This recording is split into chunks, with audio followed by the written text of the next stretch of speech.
All right, and we are live. Okay. The June 26th, 2026 meeting of the Oregon State Lottery Commission will come to order. Will the clerk please call the roll? Commissioner Conrad, Commissioner Dodd, Here. Commissioner Geller, Here. Commissioner Weller, Here. Chair Ramirez. Here. The record will reflect that Commissioner Conrad is absent. All other commissioners are participating via a web meeting and a quorum is present. Will the clerk please inform the commission of any guests that have joined today's meeting? Joining us today is Nate Carter from the Department of Justice. Public comment has been received in advance of the meeting. Public comment is provided as an opportunity to receive input from the public. Commissioners will not respond to questions or comments during the meeting. A full copy of the written comments received were provided to the commissioners in advance of the meeting.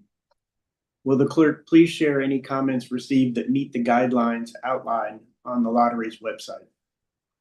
Chair Ramirez, Commissioners, Pete Goodman has submitted 7 submissions over the last month, all of which have been provided to you with your meeting materials. The following is a summary of those communications.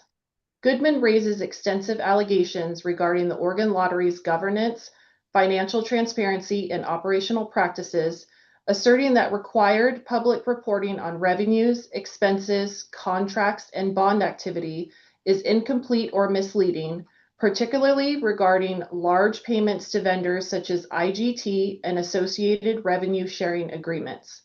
He repeatedly questions undisclosed contracts, accounting methods, including gross receipts, and the absence of detailed vendor payments and prize data, while alleging systemic fraud, money laundering, and manipulation of lottery outcomes. His comments also express concern about alleged conflicts of interest, lack of public disclosure, and potential misuse of state resources, including data collection and surveillance through lottery systems.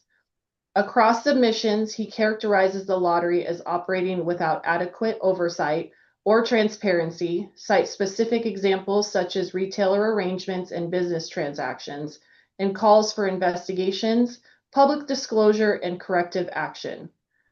That concludes the summary of public comments received this month.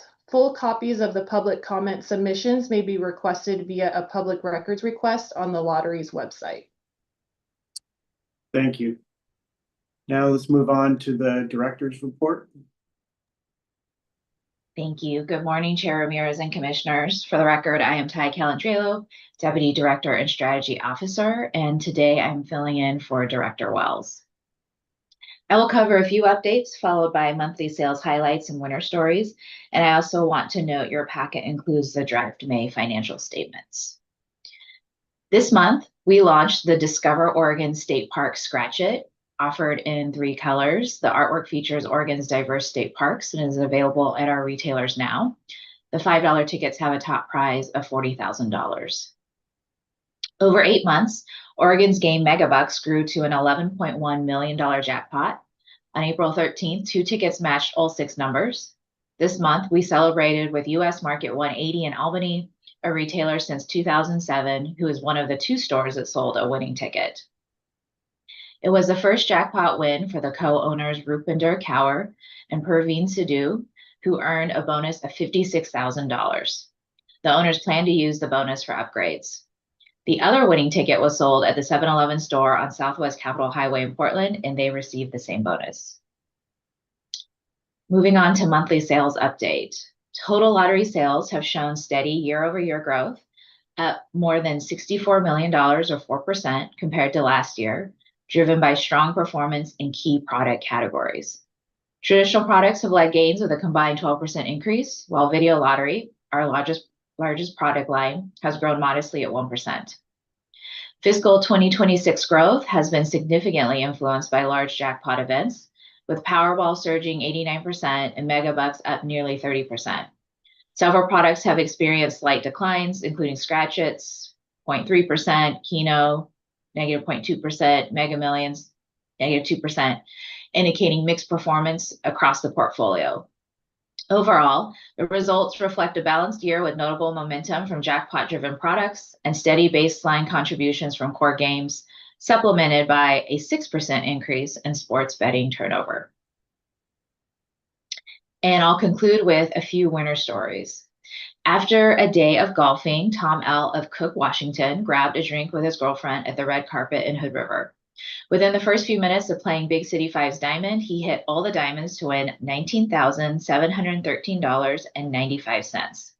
He bought everyone in the bar a drink and paid off a couple of outstanding tabs that had been left behind by other patrons. When he claimed his prize, he was more than willing to pose for photos with his big check and brought some props to give it more personality. Karen B. of Malala won $10,000 in our second chance drawing playing the Big City Bingo Scratch It. Karen learned of the win from her grandson, who said she received an email from the Oregon Lottery with the news. Karen was so excited she started to cry. She's planning to use the money to buy a used truck. Her grandson joined her to claim the prize money, and the two took photos together with her big check. Derek G. from Albany hit his first video jackpot playing at Abby's in Albany. Derek and his wife played $20 on a couple of games and ended up with 10 cents left. They decided to use their last spin on Samurai 888. That last spin ended up in the Fort Knox bonus and a jackpot of $1,513.81. And that concludes this month's director's report. Thank you. Thank you. The minutes of the previous commission meeting have been circulated to the commission in advance of today's meeting. If there are no changes to the minutes, is there a motion to approve?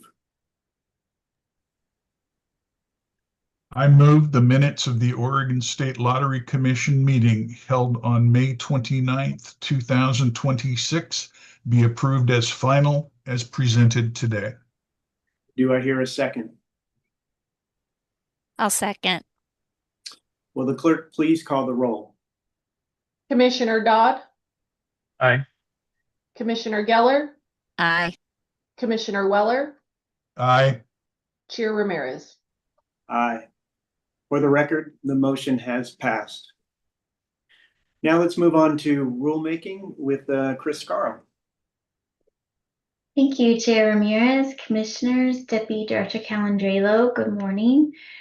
For the record, my name is Chris Scarrow. I'm the Rules and Policy Analyst for Lottery, and I've got 3 rulemaking items for you today. The first change is one we discussed back in April regarding fire safety requirements for our couriers. So our rules require couriers to store tickets in a secured location equipped with a sprinkler-based fire suppression system, but we heard from some couriers that this would be cost prohibitive.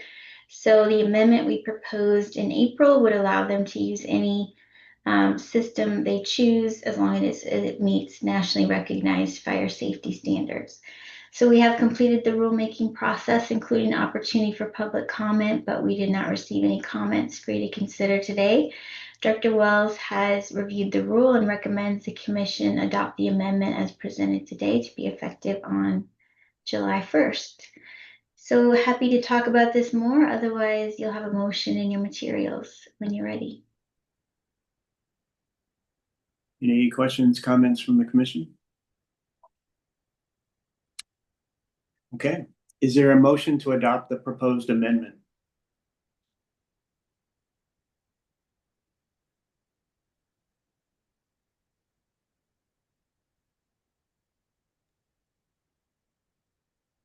I'm not finding it at the moment, but I so move that we adopt as presented.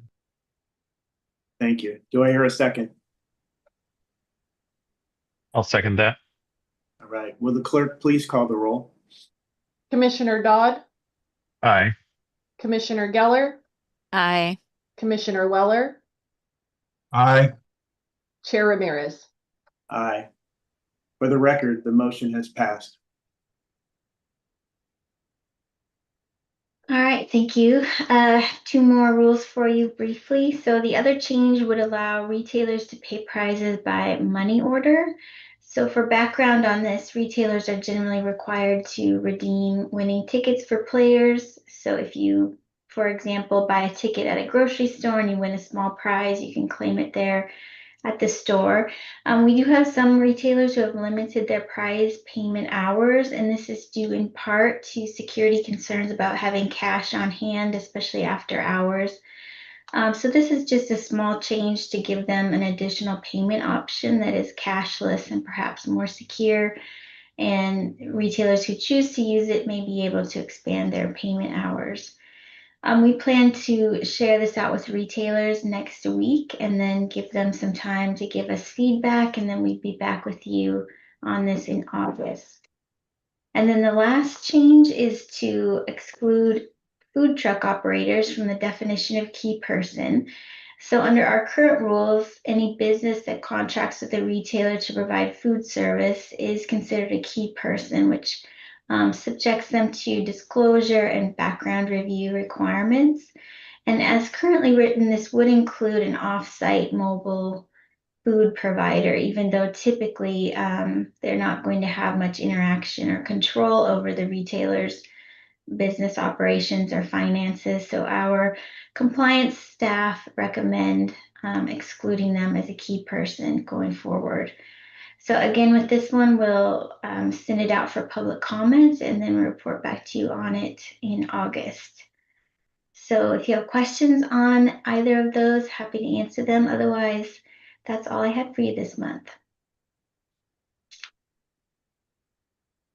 Okay, thank you. Thank you. Now to Commissioner Communications. Commissioner Weller, can you give an update on the audit committee meeting we had this morning? Can indeed. The Lottery Audit Committee meeting was held this morning prior to the commission meeting. The Audit Committee was briefed on the lottery's enterprise risk management program and risk register. Lottery continues to monitor enterprise risks around the five key categories: strategic, financial, operational, compliance, and cybersecurity. Total of 12 risks that align with the lottery's enterprise strategy and portfolio were identified last quarter, and no new enterprise risks have been identified during this reporting period. Overall, lottery management will continue to actively monitor and mitigate these risks on an ongoing basis. The Audit Committee received a status report on the completion of Internal Audit's calendar year 2026 audit plan. The audit team met its scheduled audit engagements and activities for the second quarter of this calendar year as outlined in its calendar year 2026 audit plan.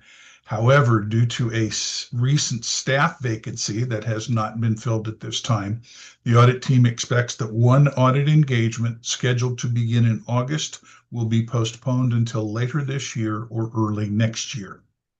The Audit Committee was also briefed on the results of 3 recently completed audit engagements. First engagement that the audit team presented was the Visa Card Program Review. The objective of this review was to determine whether lottery Visa cards are being used in accordance with applicable policies and procedures, and whether opportunities existed to improve the efficiency and effectiveness of the program. Overall, the audit team concluded that the lottery Visa card program is being appropriately and adequately managed by the lottery's finance and accounting department, and that Visa card holders are generally complying with the requirements found in the lottery's Visa card program internal operating procedure and Visa card agreement. No audit recommendations were made for this review. The second engagement that the audit team presented was the External Quality Assessment Review of the lottery's internal audit department. The objective of this review was to determine the degree to which the internal audit activity conforms to the guiding principles and purpose of internal auditing per the Global Internal Audit Standards, which is the authoritative guidance created by the Institute of Internal Auditors. An external quality assessment must be performed by a qualified independent assessor to ensure compliance with the standards at least once every 5 years. Additionally, a maturity assessment of the internal audit function was also conducted. Overall, the quality assessment review concluded that the lottery's internal audit department fully conforms with the IIA's global internal audit standards and obtained the highest rating of fully achieves for all 52 standards assessed. This review also concluded that the Internal Audit Department is operating under the highest maturity rating of optimizing. The third engagement that the audit team presented was the travel and expense reimbursement policy review. The objective of this review was to determine whether the lottery is fully complying with Internal Operating Policy 1.400, travel and expense reimbursement, and whether opportunities exist for the lottery to improve upon its guidelines for incurring travel expenses in the most efficient and cost-effective methods possible. The scope of the review included travel and expense reimbursements processed during calendar 2025. Overall, the audit team concluded that the lottery could improve upon its documentation regarding the business need and justification for both in-state and out-of-state travel to ensure all travel-related expenses are reasonable, justified, and supported. For instance, the audit team noted that travel cost estimate forms and travel requisitions for out-of-state travel did not always include required justifications, and in-state travel expense reports did not consistently include a statement regarding the purpose of the travel. Furthermore, the justification for any exceptions to Internal Operating Policy 1.400 could be improved, as the team identified several instances where an exception to the policy occurred but did not include appropriate approval documentation. 2 audit recommendations were made, and management agreed with the recommendations and provided management responses to adequately address each recommendation. Lastly, the audit team provided an update on the results of its follow-up review on management's actions in addressing open audit recommendations issued by the Internal Audit Department. A review of the lottery's finance and accounting department conducted by Deloitte, and from the biennial security review completed in 2024.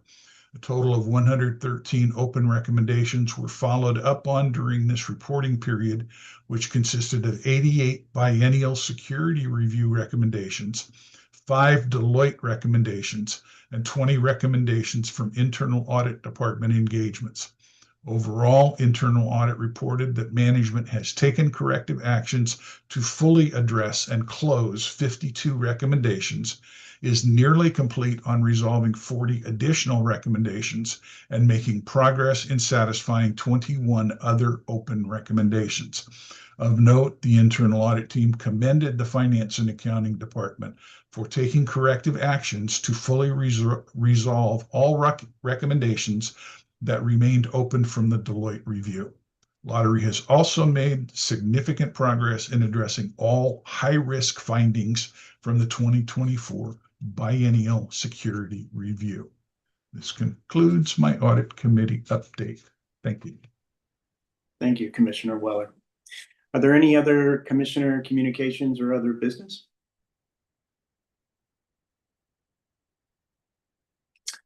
Hearing no further business, the next meeting is scheduled for Friday, July 31st. If there are no objections, we will adjourn the meeting at this time. Hearing no objections, the meeting is adjourned. Have a good weekend, everyone. Thank you. Thank you, one and all. See you next time, if not before. Yeah.